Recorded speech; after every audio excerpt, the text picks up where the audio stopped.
जानते हैं 40 से 50 दिन के गेहूं में हमें क्या देखभाल करनी चाहिए। अगर आप भी गेहूं की खेती करते हैं तो पूरा वीडियो ज़रूर देखिएगा, बहुत ही यूज़फुल वीडियो आप सभी के लिए होने वाला है। किसान साथी, जब हमारी गेहूं की फसल 40 से 50 दिन की होती है तो इस अवस्था में हम सबसे पहला काम करते हैं गेहूँ की फसल में दूसरी सिंचाई। किसान भाइयों, गेहूं की फसल में दूसरी सिंचाई हम या तो 40 दिन पे करते हैं या 45 या फिर 50, या फिर अपने क्षेत्र के हिसाब से कुछ जगह पे ये समय पहले भी आ सकता है। जो मिट्टियाँ थोड़ी सी हल्की होती हैं वहाँ पे थोड़ा जल्दी सिंचाई होती है, जो थोड़ा सा भारी मिट्टी होती है वहाँ पे थोड़ा देर में सिंचाई आप कर सकते हैं। कुल मिला के सीधा सीधा आपको इतना जान लेना है कि जब भी आपको मिट्टी में नमी की कमी दिखे तब आपको सिंचाई कर देनी चाहिए, चाहे पहली हो चाहे दूसरी हो। हालांकि पहली सिंचाई तो 21 से 25 दिन पर अवश्य ही करनी चाहिए। तो सबसे पहले तो आपको सिंचाई करनी है। सिंचाई के साथ साथ कुछ खादों का प्रयोग भी आपको करना है। बहुत सारे किसान भाई यहाँ पे सवाल ये भी पूछते हैं कि क्या हमें ये खादें सिंचाई से पहले डालनी है या फिर सिंचाई के बाद में डालनी चाहिए। मेरे हिसाब से खादों का प्रयोग आपको सिंचाई के बाद ही करना चाहिए। फिर भी अगर आप चाहते हैं तो अगर आपकी मिट्टी थोड़ा भारी मिट्टी है तो वहाँ पर आप पहले जो है वो ये खादें डाल सकते हैं। तो इस अवस्था में हमें दो खादों का इस्तेमाल करना होता है। सबसे पहला खाद हम डालते हैं यूरिया। यूरिया की आखिरी खुराक हम दूसरे पानी पे हमें डाल देना चाहिए।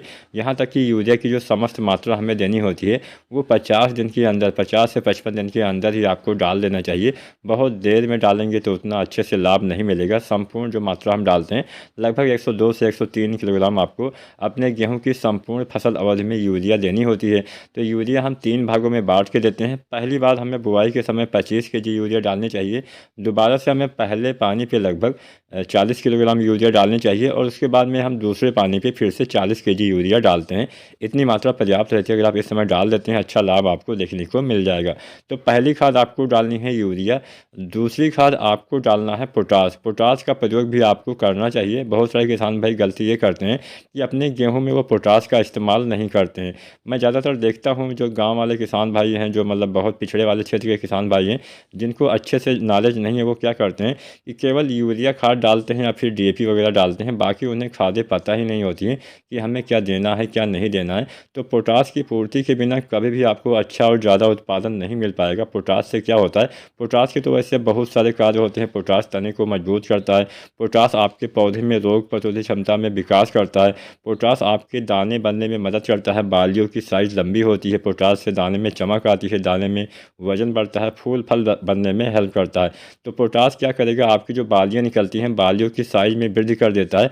बालियों की जब साइज़ ज़्यादा बड़ी आएगी तभी ज़्यादा दाने आएंगे। किसी भी फसल में जब तक ज़्यादा दाने नहीं मिलेंगे तब तक अच्छा उत्पादन आपको नहीं मिलेगा। चाहे गेहूँ हो, धान हो, कोई भी ऐसी फसलें हो जो दानेदार फसलें हैं उनमें आपको ज़्यादा दाना चाहिए होता है। और पोटास की कमी से कभी भी आप उसमें ज़्यादा दाना नहीं ले पाएंगे। तो इसके साथ साथ ज़्यादा दाना से ही मतलब नहीं होता है, दाने आपके अच्छे भी आए ये भी काफ़ी इंपॉर्टेंट होता है। कई बार क्या होता है कि दाने तो ज़्यादा आते हैं, दाने हमारे कमज़ोर रह जाते हैं, पिचके रह जाते हैं, जिससे उत्पादन नहीं मिल पाता है। तो पोटास भी आपको इस समय देना चाहिए। लगभग 20 किलोग्राम आपको पोटास देना है। यूरिया भी आपको लगभग 40 केजी देना है। दोनों को एक साथ मिला के इस्तेमाल कर सकते हैं, लेकिन बहुत जल्दी आपको यूज़ कर देना है। बहुत लंबे समय तक पोटास और यूरिया को आपको मिला के नहीं रखना चाहिए। वैसे पोटास की आपको अपने संपूर्ण फसल अवधि में 40 से 45 केजी मात्रा का इस्तेमाल करना होता है। और यहाँ पे 25 केजी आपको बुआई के समय डाल देना चाहिए। मान लीजिए बुआई के समय आप नहीं डाल पाए हैं तो पहले पानी पे भी आप 25 केजी मात्रा तक डाल सकते हैं। उसके बाद में फिर से आपको दूसरे पानी पे लगभग 20 केजी मात्रा डाल देनी है, या फिर गबोड़ अवस्था से पहले, बालियाँ आने से पहले आपको डाल देनी है। इतनी मात्रा पर्याप्त होती है। तो अगर आप ऐसा करते हैं 40 से 50 दिन पे पहली सिंचाई दूसरी सिंचाई कर देते हैं, साथ में यूरिया और पोटाश डाल देते हैं, अच्छा लाभ देखने को मिलेगा।